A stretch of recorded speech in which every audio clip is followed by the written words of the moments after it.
नमस्कार साथियों, आप सभी का स्वागत है आपके अपने YouTube चैनल में। चलिए आज देखते हैं सामान्य अध्ययन जो कि है बेहद ही इम्पॉर्टेंट सभी कॉम्पिटिटिव एग्जाम्स के लिए। लेखपाल, पेट, सुपर डेट सभी के लिए बेहद ही खास है आज का ये सेशन। तो चलिए बिना देरी किए हुए देखते हैं क्वेश्चन नंबर 1। संविधान की द्वितीय अनुसूची का संबंध किससे है? ऑप्शन दिया है नए राज्यों के निर्माण से, महत्वपूर्ण पद अधिकारियों के वेतन एवं महत्व से, संसद से, अथवा डी राष्ट्रपति चुनाव से। तो इसका सही आंसर होगा ऑप्शन बी, महत्वपूर्ण पद अधिकारियों के वेतन भत्तों से। चलिए आगे बढ़ते हैं।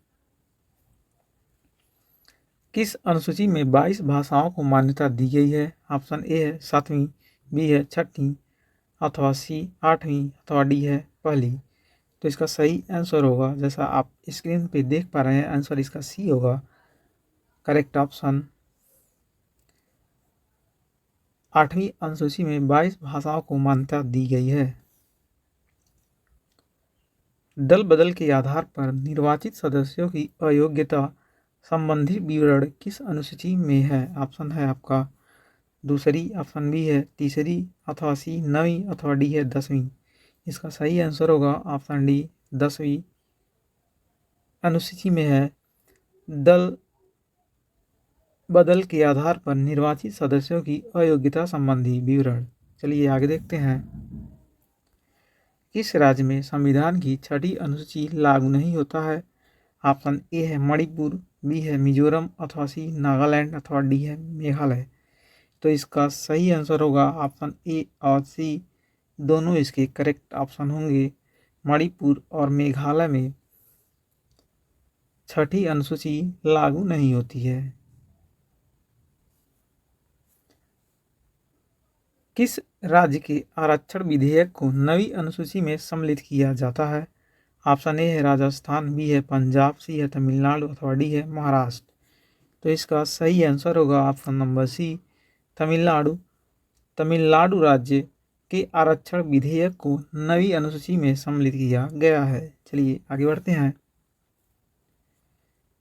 भारतीय संविधान की कौन सी अनुसूची राज्य में नामों की सूची तथा राज्य क्षेत्रों का ब्यौरा देती है? ऑप्शन है आपके पास 4। ऑप्शन ए है तीसरी पहली अनुसूची, अथवा सी चौथी, अथवा डी है 7वीं। तो इसका सही आंसर होगा ऑप्शन नंबर बी, यानी कि पहली अनुसूची राज्य में नामों की सूची तथा राज्य क्षेत्रों का ब्यौरा देती है। किस संशोधन द्वारा भारतीय संविधान में नवी अनुसूची परिवर्तित हुई? ऑप्शन ए है द्वितीय संशोधन द्वारा, बी है तृतीय संशोधन द्वारा, अथवा सी है चतुर्थ संशोधन, अथवा डी है प्रथम संशोधन द्वारा। तो इसका सही आंसर होगा ऑप्शन डी, प्रथम संशोधन द्वारा भारतीय संविधान में नवी अनुसूची परिवर्तित हुई है। चलिए आगे देखते हैं। किस आर्टिकल के अंतर्गत उपराष्ट्रपति पद की व्यवस्था की गई है? ऑप्शन ए है आर्टिकल 61, बी है आर्टिकल 63, अथवा सी है आर्टिकल 65, अथवा डी है आर्टिकल 67। तो इसका सही आंसर होगा आर्टिकल 63, यानी कि विकल्प बी इसका करेक्ट आंसर होगा। आर्टिकल 63 के अंतर्गत उपराष्ट्रपति पद की व्यवस्था की गई है।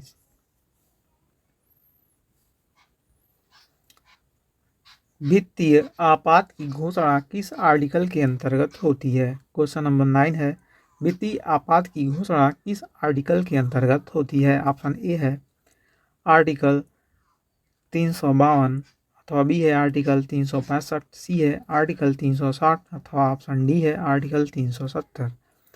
तो इसका सही आंसर होगा ऑप्शन नंबर सी, आर्टिकल 360। वित्तीय आपात की घोषणा इसके अंतर्गत होती है। चलिए आगे देखते हैं। राष्ट्रीय पिछड़ा आयोग का गठन किस आर्टिकल के अंतर्गत किया जाता है? ऑप्शन ए है आर्टिकल 340, बी है आर्टिकल 341, अथवा सी है आर्टिकल 357, अथवा डी है आर्टिकल 340 का। तो इसका सही आंसर होगा आर्टिकल 340 के अंतर्गत राष्ट्रीय पिछड़ा आयोग का गठन किया गया है। किस अनुसूची में केंद्र व राज्यों के बीच शक्तियों के बंटवारे का वर्णन किया गया है? ऑप्शन ए है द्वितीय अनुसूची में, बी है चौथी अनुसूची में, अथवा सी है सातवीं अनुसूची में, अथवा डी है आठवीं अनुसूची में। तो इसका सही आंसर होगा विकल्प सी, सातवीं अनुसूची में केंद्र व राज्यों के बीच शक्तियों के बंटवारे का वर्णन किया गया है। समवर्ती सूची किस राज्य में संबंधित नहीं है? ऑप्शन ए है अरुणाचल प्रदेश से, बी है त्रिपुरा से, सी है बिहार से, अथवा डी है जम्मू कश्मीर से। तो इसका सही आंसर होगा जम्मू कश्मीर से, यानी ऑप्शन डी इसका करेक्ट आंसर है। समवर्ती सूची जम्मू कश्मीर से संबंधित नहीं है।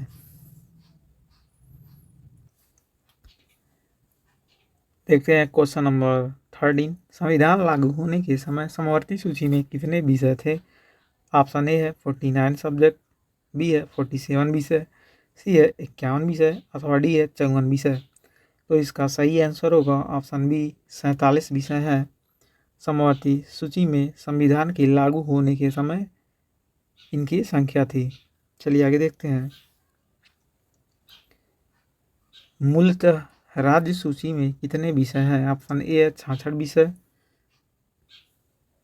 ऑप्शन बी है 67, सी है 69 विषय, अथवा डी है 71 सब्जेक्ट। तो इसका सही आंसर होगा ऑप्शन नंबर 1 66 विषय हैं राज्य सूची में। चलिए अगला क्वेश्चन देखते हैं। मूलतः संघ सूची में कितने विषय हैं? ऑप्शन ए है 99 विषय, बी है 97 विषय, सी है 101 विषय, डी है 98 विषय। तो संघ सूची की बात करें तो संघ सूची में है 97 विषय, यानी कि 97 विषय।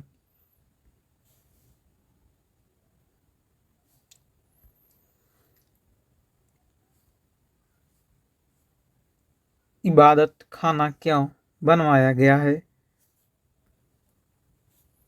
ऑप्शन ए है धर्मों की चर्चा के लिए, बी राज्य की चर्चा के लिए, अथवा सी लोगों में बातचीत करने के लिए, अथवा डी है इनमें से कोई नहीं है। तो इसका सही आंसर होगा ऑप्शन नंबर ए धर्मों की चर्चा के लिए इबादत खाना बनवाया गया था। चलिए अगला देखते हैं। निम्न में से हड़प्पा सभ्यता की खोज किसने किया था? हड़प्पा सभ्यता की खोज किसने किया था? दयाराम साहनी, राखालदास बनर्जी, एम.एस. वत्स, डी है नन। तो इसका सही आंसर है दयाराम साहनी। इनका पूरा नाम है राय बहादुर दयाराम साहनी। इन्होंने हड़प्पा सभ्यता की खोज की थी। कौन सा शासक एक सच्चे जैन मुनि की तरह उपवास के दौरान शरीर त्याग दिया था? ऑप्शन ए है बिंदुसार, बी है अशोक, अथवा सी ऑप्शन डी है चंद्रगुप्त मौर्य, डी है अन्य। तो इसका सही आंसर है चंद्रगुप्त मौर्य। चंद्रगुप्त मौर्य ने एक सच्चे जैन मुनि की तरह उपवास के दौरान शरीर त्याग दिया था। तराइन का प्रथम युद्ध 1191 ईस्वी में हुआ था। किसके बीच लड़ा गया था? बेहद इंपॉर्टेंट क्वेश्चन है सभी कॉम्पिटिटिव एग्जाम्स के लिए। Lekhpal, PET, super TET, UPP, UPSI, SSC सभी के लिए बेहद इंपॉर्टेंट है। तो चलिए देखते हैं। ऑप्शन नंबर 1 है इसका मोहम्मद गोरी और भीम, ऑप्शन बी है मोहम्मद गोरी और पृथ्वीराज तृतीय, सी है मोहम्मद गोरी और जय सिंह, डी है मोहम्मद गोरी और अजय पाल। तो इसका सही आंसर होगा ऑप्शन बी मोहम्मद गोरी और पृथ्वीराज तृतीय के बीच तराइन का प्रथम युद्ध लड़ा गया था, जो कि संपन्न हुआ था 1191 ईस्वी में।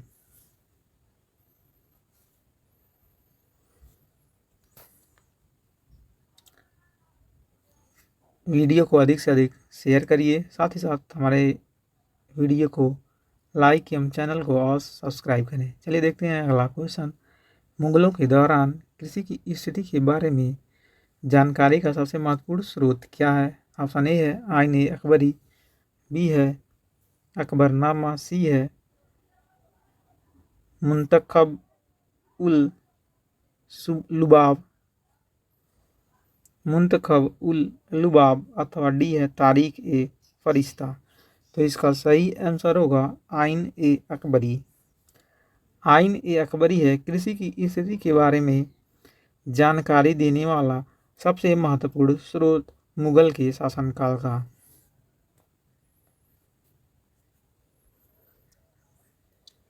किसने बंगाल को मुगल साम्राज्य से पृथक कर स्वतंत्र किया था? Option A Murshid Quli Khan, B है सादत खां, सी है सरफराज खां अथवा डी है अन्य। तो इसका सही आंसर होगा ऑप्शन ए मुर्शीद कुली खां ने मुगल साम्राज्य को बंगाल से पृथक किया था।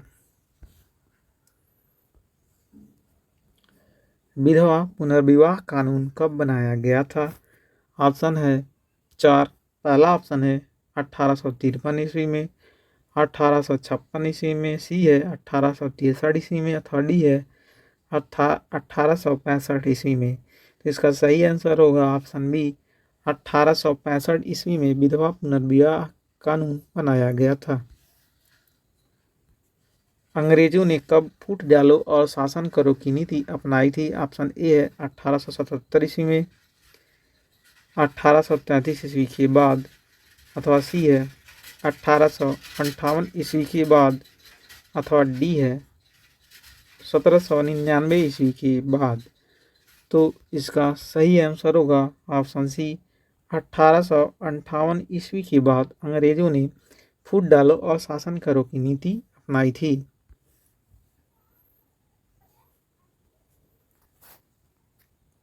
चलिए बढ़ते हैं आगे की तरफ। खानवा का युद्ध किस वर्ष लड़ा गया था? ऑप्शन ए है 1525 ईस्वी, बी है 1526 ईस्वी, सी है 1527 ईस्वी अथवा डी है 1528 ईस्वी। तो इसका सही आंसर होगा 1527 ईस्वी में खानवा का युद्ध लड़ा गया था। कितने वर्षों तक इंग्लैंड में गृह युद्ध चला था? ऑप्शन ए है 4 वर्ष, बी दिया गया है 7 वर्ष, सी है 2 वर्ष और डी है 10 वर्ष। तो इसका सही आंसर होगा ऑप्शन बी 7 वर्ष में 7 वर्ष तक इंग्लैंड में गृह युद्ध चला था। आर्य भारत में किस एशिया से आए थे? ऑप्शन है ए पश्चिम एशिया से, बी है पूर्व एशिया से, सी दिया है केंद्रीय एशिया से अथवा ऑप्शन डी है दक्षिण एशिया से। तो इसका सही आंसर होगा आर्य भारत में आए थे केंद्रीय यानी कि मध्य एशिया से। चलिए आगे देखते हैं। रामायण एवं महाभारत की रचना किस अवधि में हुई थी? ऑप्शन ए है सिंधु घाटी अवधि में, बी है द्रविड़ अवधि में, सी है वैदिक अवधि में, डी है आर्य अवधि में। इसका सही आंसर होगा आर्य अवधि में, ऑप्शन डी इसका करेक्ट आंसर है। रामायण एवं महाभारत की रचना आर्य अवधि में हुई थी। चलिए अगला क्वेश्चन देखते हैं। दिल्ली सल्तनत के किस शासक ने एकता को समाप्त कर दिया था? ऑप्शन ए है अलाउद्दीन खिलजी, बी है मुहम्मद तुगलक, सी है फिरोज शाह तुगलक, डी है बलबन। इसका सही आंसर होगा ऑप्शन ए अलाउद्दीन खिलजी ने दिल्ली सल्तनत में एकता को समाप्त किया था। किसने गुप्त समाज की स्थापना किया था? ऑप्शन है हर्षवर्धन, बी है चंद्रगुप्त, सी है समुद्रगुप्त अथवा डी ऑप्शन है ब्रह्मगुप्त। इसका सही आंसर होगा गुप्त समाज की रचना करने वाला शासक था चंद्रगुप्त। पानीपत की दूसरी लड़ाई किनके बीच हुई थी? ऑप्शन ए है बैगम खान और हेमू के बीच अथवा बी है अकबर और मिर्जा हकीम के बीच, सी है अकबर और बैगम खान के बीच अथवा डी है अकबर और राणा प्रताप के बीच। तो इसका सही आंसर होगा बैगम खान और हेमू के बीच हुई थी बैरम खान होगा। बैरम खान और हेमू के बीच हुई थी पानीपत की दूसरी लड़ाई। बैरम खान।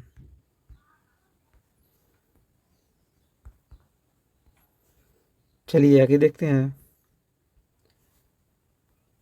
मोहम्मद गौरी किस जगह का शासक था? ऑप्शन ए है अफगानिस्तान, बी है इराक, सी है एशिया और डी है तुर्की। सही आंसर होगा मोहम्मद गौरी अफगानिस्तान का शासक था।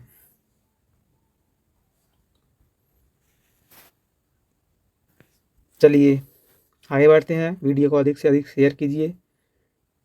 मस्तानी किस शासक की प्रेयसी थी? ऑप्शन ए है बाजीराव पेशवा, बी है नाना साहब, सी है शाहू महाराज, डी है शेरशाह। इसका सही आंसर होगा ऑप्शन ए, बाजीराव पेशवा की प्रेयसी थी मस्तानी। चलिए अगला क्वेश्चन देखते हैं। बिहार को किस मुस्लिम शासक ने सबसे पहले जीता था? ऑप्शन ए है बाबर, बी है खिलजी, सी तुगलक, डी था चंगेज खान। इसका सही आंसर होगा ऑप्शन बी, खिलजी ने सबसे पहले बिहार को जीता था। मुगल काल में अंग्रेजों ने सर्वप्रथम किस शहर में अपने कारखाने स्थापित किए थे? ऑप्शन ए है मद्रास, बी है कलकत्ता, सी मुंबई अथवा डी है सूरत। तो इसका सही आंसर होगा सूरत में अंग्रेजों ने सबसे पहले अपने कारखाने स्थापित किए थे। चलिए आगे देखते हैं। इसके बाद मुगल काल का पतन हो गया है। ऑप्शन ए है जहांगीर, बी है शाहजहां, सी है औरंगजेब अथवा डी है इनमें से कोई नहीं। तो इसका सही आंसर होगा ऑप्शन सी, औरंगजेब के बाद मुगल काल का पतन हो गया था। चलिए अब देखते हैं वन लाइनर बेहद ही इंपॉर्टेंट, बेहद ही खास सभी कॉम्पिटेटिव एग्जाम्स के लिए। प्रधानमंत्री बनने के लिए न्यूनतम आयु कितनी वर्ष होनी चाहिए? सही आंसर है 25 वर्ष होनी चाहिए प्रधानमंत्री बनने के लिए। संसदीय शासन प्रणाली सबसे पहले किस देश में लागू हुई थी? सही आंसर होगा इसका ब्रिटेन। ब्रिटेन में सबसे पहले संसदीय शासन प्रणाली शुरू हुई थी। चलिए आगे देखते हैं। क्वेश्चन नंबर 3, भारत के प्रधानमंत्री की नियुक्ति कौन करता है? इसका सही आंसर होगा राष्ट्रपति।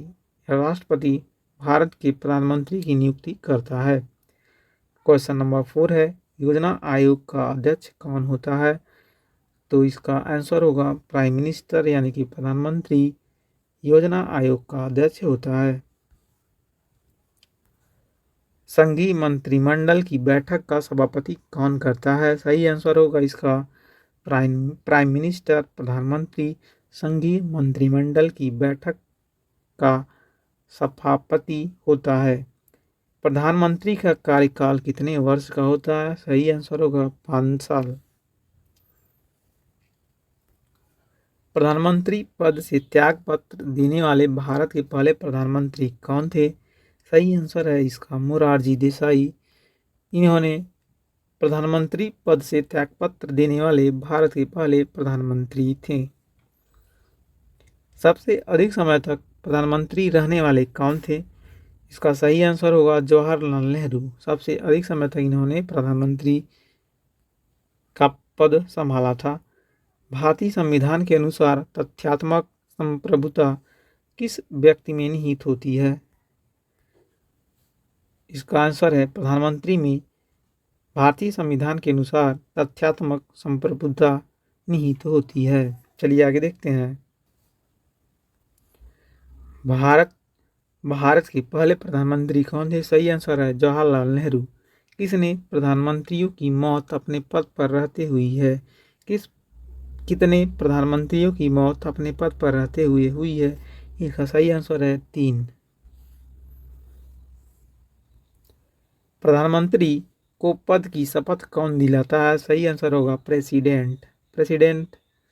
प्रधानमंत्री को पद की शपथ दिलाता है। कौन? प्रधानमंत्री जिसने एक बार अपने पद से हटने के बाद दोबारा पद संभाला है। सही आंसर होगा इंदिरा गांधी ने एक बार अपने पद से हटने के बाद दोबारा इन्होंने अपना पद संभाला है। चलिए आगे देखते हैं। जवाहरलाल नेहरू के बाद भारत के प्रधानमंत्री कौन थे? सही आंसर है गुलजारी लाल नंदा। संसदीय शासन प्रणाली में वास्तविक कार्यपालिका की शक्ति किसके पास होती है? इसका सही आंसर होगा प्रधानमंत्री के पास संसदीय शासन प्रणाली में वास्तविक कार्यपालिका की शक्ति होती है। चलिए आगे देखते हैं। सबसे कम आयु में प्रधानमंत्री कौन बने थे? सही आंसर होगा इसका राजीव गांधी सबसे कम आयु में प्रधानमंत्री बने थे। लोकसभा में बहुमत दल का नेता कौन होता है? ऑप्शन है, इसका सही आंसर है प्राइम मिनिस्टर। लोकसभा में बहुमत दल का नेता होता है। कौन से प्रधानमंत्री की नियुक्ति के वक्त वे किसी सदन में सदस्य नहीं थे? इसका आंसर है एस.डी. देवेगौड़ा।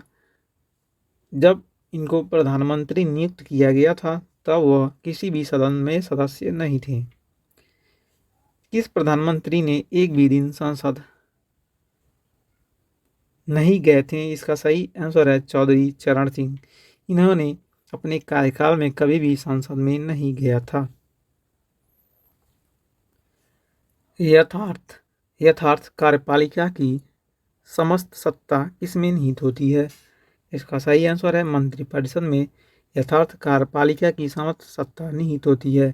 संघीय मंत्रिपरिषद के मंत्री किसके प्रति उत्तरदायी होते हैं? इसका आंसर होगा लोकसभा के प्रति उत्तरदायी होते हैं।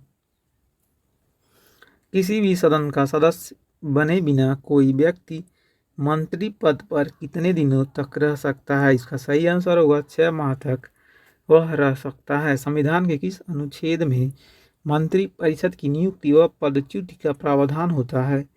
तो इसका सही आंसर होगा अनुच्छेद 75 के अंतर्गत मंत्रिपरिषद की नियुक्ति व पदच्युति का प्रावधान होता है।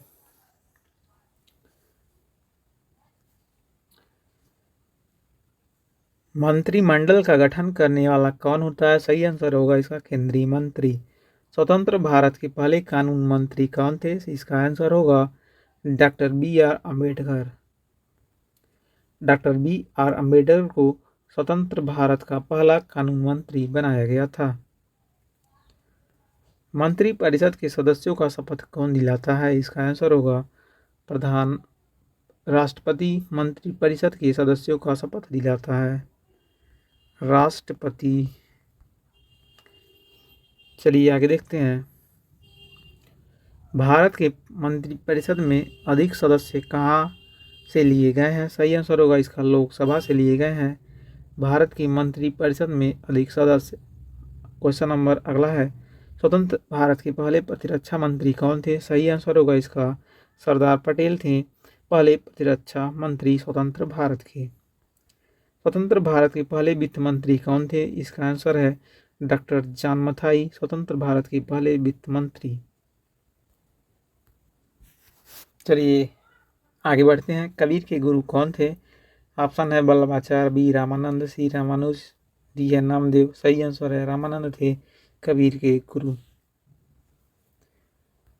राष्ट्रीय वयोश्री योजना का शुभारंभ कब किया गया था? ऑप्शन ए है 1 अप्रैल 2016, बी है 1 अप्रैल 2017, 1 जुलाई 2017, डी है 1 जुलाई 2016।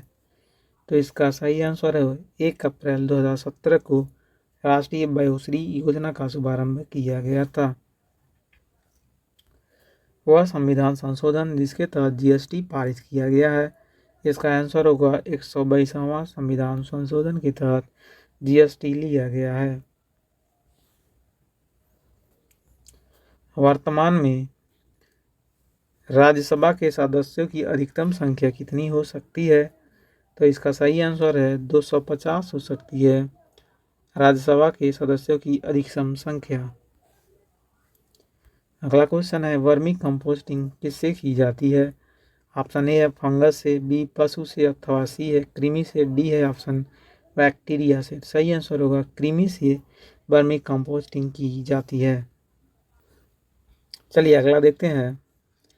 निम्न में कौन सा दर्रा पश्चिमी घाट पर्वतमाला में स्थित नहीं है? पिपली द घाट, ऑप्शन बी है भोर घाट, सी थाल है, डी है पाल घाट। सही आंसर है पश्चिमी दर्रा में पिपली घाट स्थित नहीं है। स्वामी विवेकानंद का मूल नाम क्या था? सुरेंद्र दत्त, कृष्ण दत्त, अथवा डी बुटकेश्वर दत्त। इनका सही आंसर है नरेंद्र नाथ दत्त था इनका मूल नाम।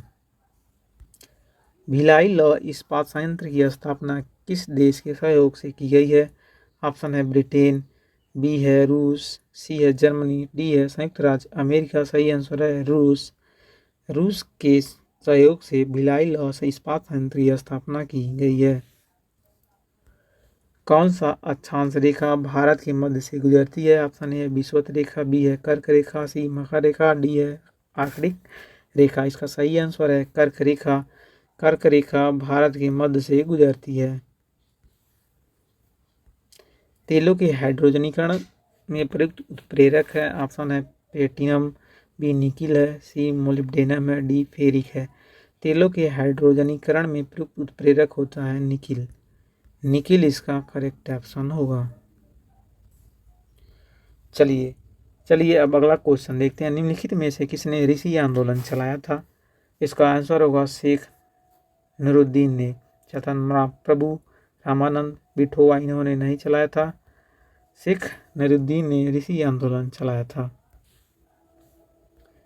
आर्य शब्द का शाब्दिक अर्थ क्या है? ऑप्शन ए है वीर, बी है श्रेष्ठ या कुलीन, सी विद्वान, डी है यज्ञकर्ता। सही आंसर होगा श्रेष्ठ या कुलीन। आर्य शब्द का शाब्दिक अर्थ होता है। वैष्णव मत किन शासकों के संरक्षण में अपने चरमोत्कर्ष पर पहुंचा था? ऑप्शन ए है मौर्य, बी कुषाण, सी शुंग, डी है गुप्त। तो वैष्णव मत गुप्त शासकों के संरक्षण में चरमोत्कर्ष पर पहुंचा था।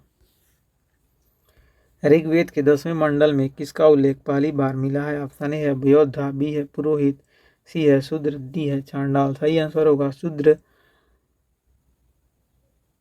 का उल्लेख ऋग्वेद के 10वें मंडल में मिला था। जैन परंपरा के अनुसार जैन धर्म में कुल कितने तीर्थंकर हुए थे? इसका आंसर होगा 24 तीर्थंकर। चलिए अगला देखते हैं। बाबा रामचंद्र ने कहाँ पर किसानों को संगठित किया था? Option A Awadh, B Bihar, C Bengal, D Andhra Pradesh. सही आंसर होगा अवध में बाबा रामचंद्र ने किसानों को संगठित किया था।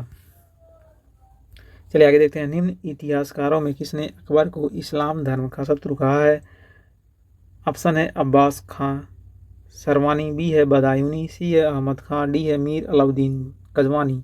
सही आंसर है बदायूनी ने अकबर को इस्लाम धर्म का शत्रु कहा है। चलिए आगे देखते हैं। महरौली का स्तंभलेख किस शासक से संबंधित है? ऑप्शन ए है चंद्रगुप्त द्वितीय, बी चंद्रगुप्त मौर्य, सी अशोक, डी समुद्रगुप्त। इसका सही आंसर होगा चंद्रगुप्त द्वितीय। महरौली का स्तंभलेख शासक से संबंध रखता है। गुप्त काल के किस शासक को कविराज कहा गया है? ऑप्शन ए है श्रीगुप्त, बी है चंद्रगुप्त द्वितीय, सी है समुद्रगुप्त, डी है स्कंदगुप्त। सही आंसर होगा समुद्रगुप्त। समुद्रगुप्त को कविराज कहा गया है।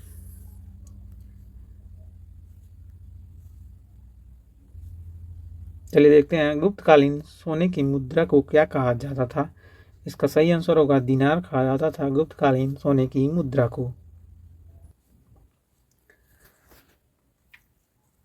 तो ये था हमारा आज का बेहतरीन सेशन। आपको कैसा लगा हमें ज़रूर कमेंट करें। साथ ही साथ वीडियो को अधिक शेयर करें, साथ ही साथ लाइक एवं हमारे चैनल को अवश्य सब्सक्राइब करें। धन्यवाद।